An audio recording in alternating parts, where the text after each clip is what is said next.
Le docteur vétérinaire est le spécialiste qui s'occupe de la santé animale, des soins aux animaux, de la chirurgie animale. C'est encore lui qui s'intéresse aux maladies qui passent de l'animal à l'homme et vice-versa, qu'on appelle les zoonoses. De ce point de vue, le vétérinaire est le spécialiste de la santé publique. Il s'occupe en effet de la sécurité sanitaire des aliments, depuis la ferme jusqu'à la table du consommateur, en veillant à la qualité des aliments, en faisant l'inspection des denrées d'origine animale. Au vu de toutes ces missions, quand on parle d'exercice illégal de la fonction vétérinaire, il n'y a que ce spécialiste pour mieux expliquer à la population le sens réel de cette illégalité quand celle-ci advient.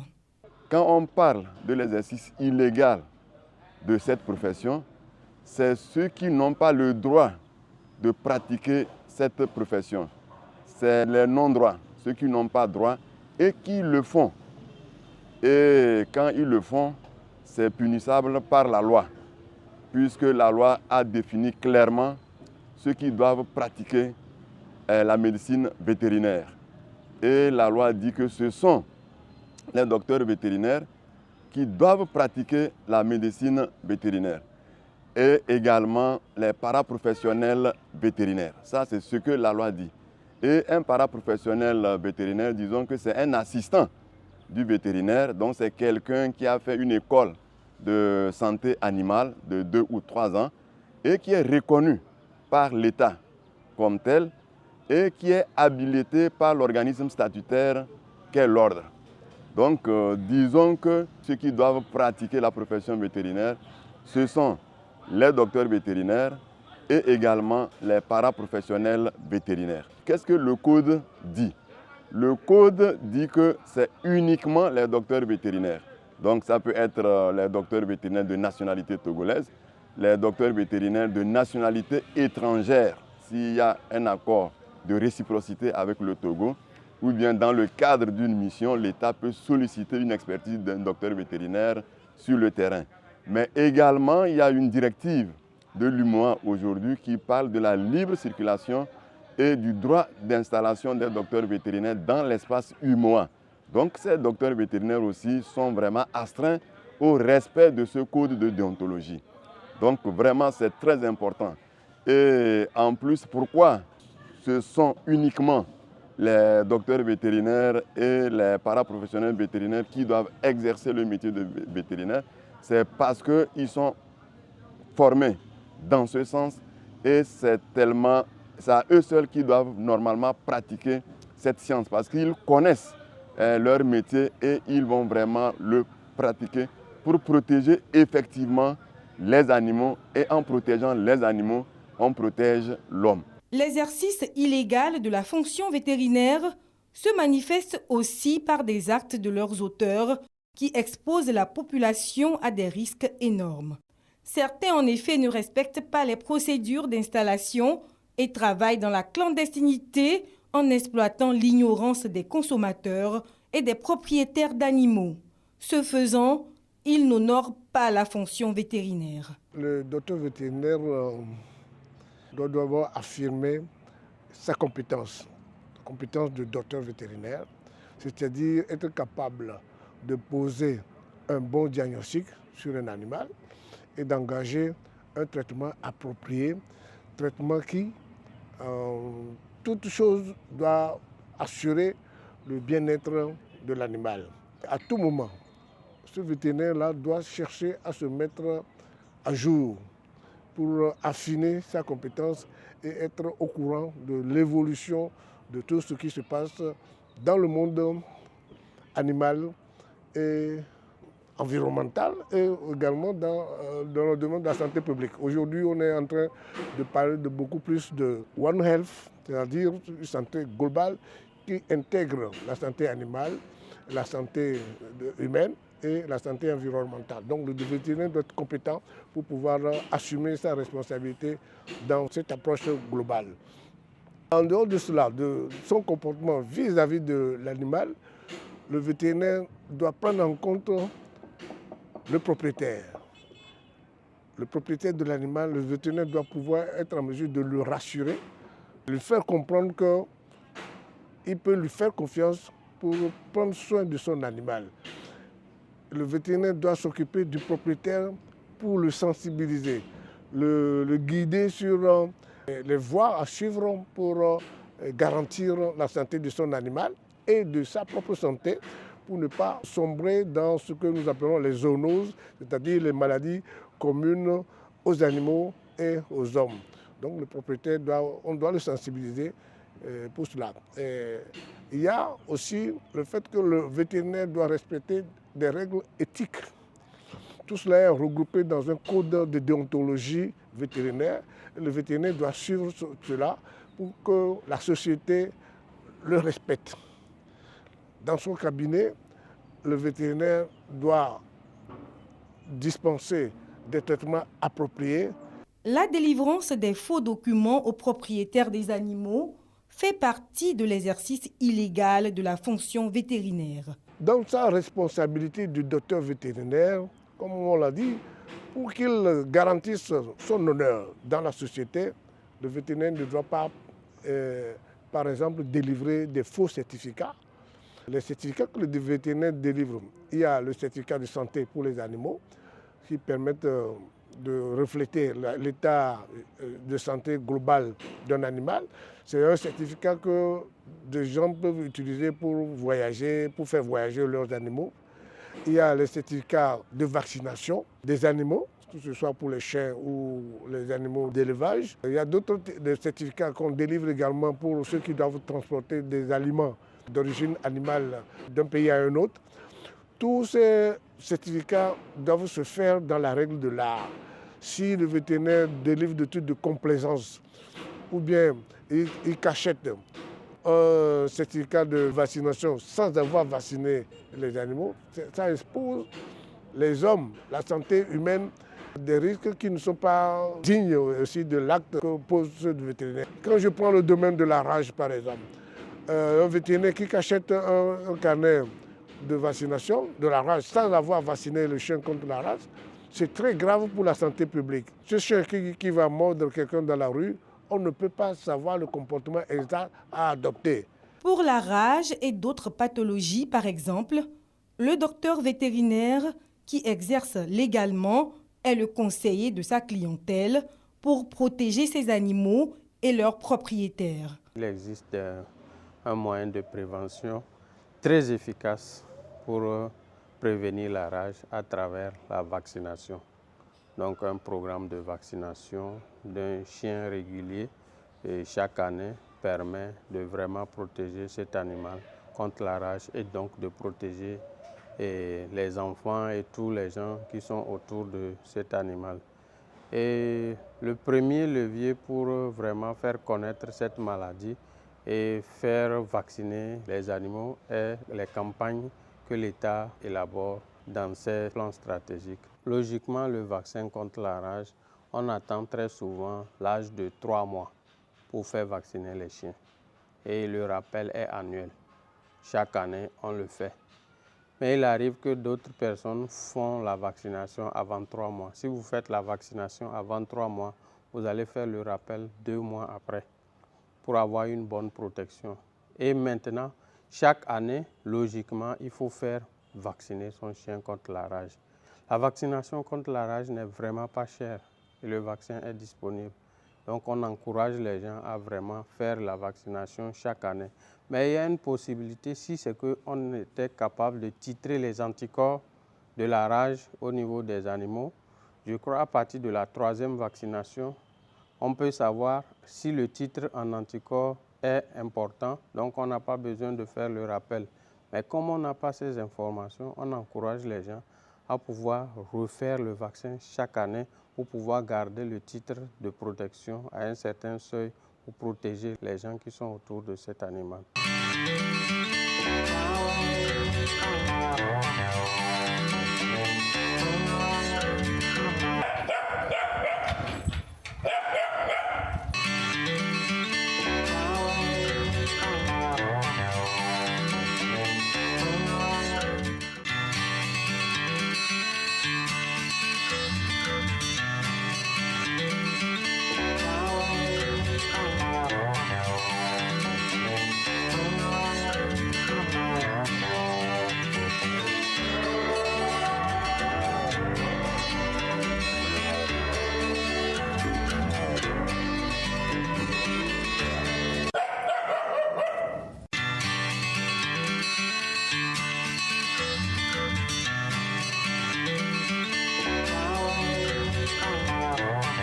l'installation d'un docteur vétérinaire ne respecte pas l'espace géographique fixé par la loi, ce dernier exerce illégalement. La loi sur l'exercice de la profession vétérinaire prend en compte l'installation du vétérinaire. Et cette installation, c'est la résidence du vétérinaire ou tout simplement la maison professionnelle du vétérinaire. En réalité, la loi stipule qu'un vétérinaire ne doit avoir qu'une seule maison professionnelle, sauf autorisation d'ouvrir une succursale et dans des conditions bien précises par la loi. Maintenant, entre deux vétérinaires ou deux résidences vétérinaires ou deux résidences de maisons de professionnels vétérinaires, il est prévu une distanciation d'au moins 500 mètres. Cela veut dire que lorsque un vétérinaire est déjà installé, si un autre veut s'installer, il doit observer au moins 500 mètres entre le premier et lui qui veut s'installer. Voilà donc ce que la loi prévoit et ça c'est prévu dans le code de déontologie vétérinaire. L'exercice de la fonction vétérinaire exige du docteur vétérinaire le bien-être de l'animal. Ne pas en tenir compte, c'est exercer illégalement. Nous devons traiter les animaux, mais pendant que nous traitons les animaux, nous devons éviter d'exercer la violence sur les animaux. Par exemple, si on veut castrer un animal, une castration sanglante, par exemple chez un chien, d'un chien, il faut passer par l'anesthésie, au minimum l'anesthésie locale, pour réduire la souffrance de l'animal, afin d'exercer vraiment sur l'animal aisément.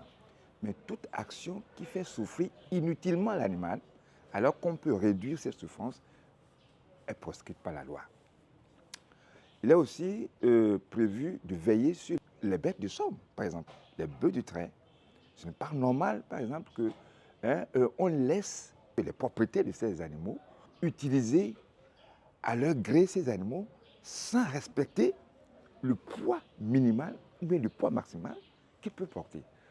Quand vous vous promenez un peu sur le territoire, à l'intérieur du pays, vous allez voir que les gens surchargent ces animaux. Ce n'est pas normal de faire souffrir les animaux, les ânes, les bœufs de trait, même les chevaux.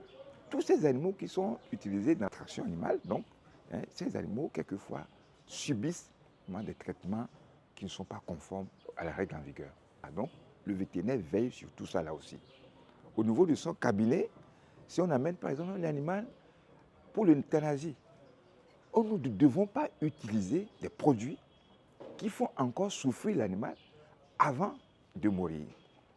Il y a des produits qui sont bien indiqués, qui vont conduire l'animal à une mort douce. Et cela aussi est prévu par la loi.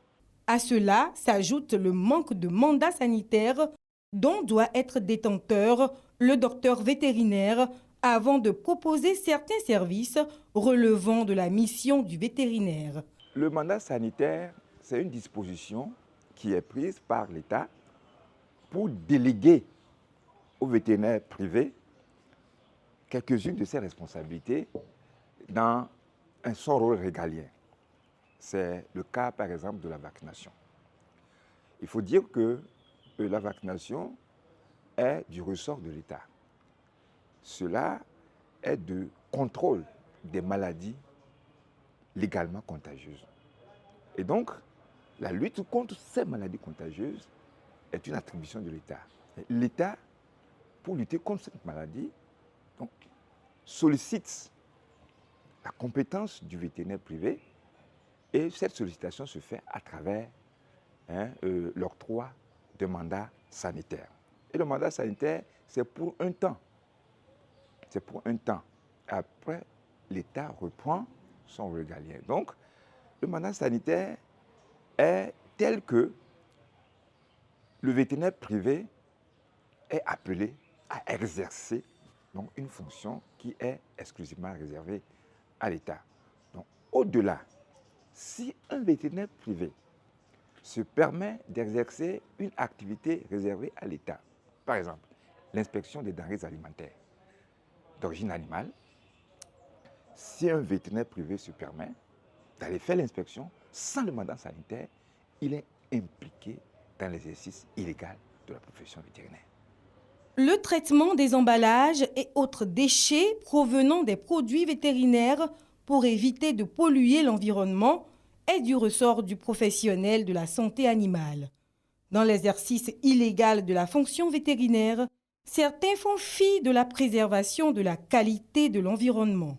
En matière de l'exercice de la profession vétérinaire, notamment la clinique vétérinaire, la pharmacie, nous utilisons beaucoup des emballages, notamment les flacons, par exemple, de toxytétracycline, de pénicilline, en tout cas beaucoup de flacons en verre comme en plastique que nous avons l'habitude d'utiliser pour soigner les animaux, pour aussi, en tout cas, fournir d'autres services. Ce qui se passe réellement, c'est qu'à la suite de ces activités, il nous arrive de nous retrouver avec des boîtes vides et souvent très difficiles à pouvoir faire écouler ou recycler. Donc voilà à peu près ce qui se passe dans nos pharmacies. Quand il y a certains parmi nous qui arrivent quand même à revendre ça pour une seconde vie, mais il se trouve qu'à notre niveau, comment gérer ces stocks-là, c'est devenu un problème. Alors certains, ils peuvent les brûler, d'autres, il faut les enfouir sous le sol, mais c'est aussi un problème pour l'environnement. Donc c'est cela qui constitue quand même une difficulté pour les cliniciens, pour les pharmacies de pouvoir maintenant gérer les stocks. Donc je crois que c'est l'occasion de trouver une solution pour que vraiment on puisse lutter efficacement. L'exercice illégal, oui, quand tu vois un confrère qui arrive sur le terrain et qui se lance immédiatement sur le terrain sans s'inscrire à l'ordre, sans se faire connaître, et il exerce sur le terrain, un tel collègue, normalement, je ne sais pas si vraiment lui-même il est fier de ce qu'il fait. Puisque dans chaque pays, il y a toujours des structures, il y a toujours des lois qui régissent la profession. Comme au Togo, il y a l'ordre qui essaie de réguler la profession.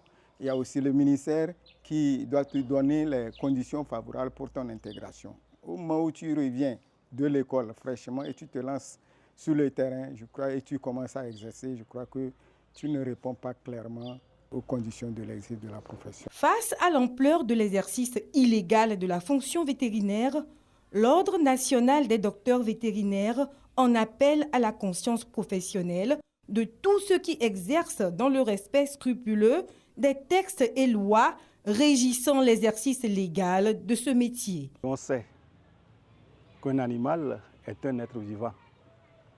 Alors, il a besoin d'un logement ou bien un abri.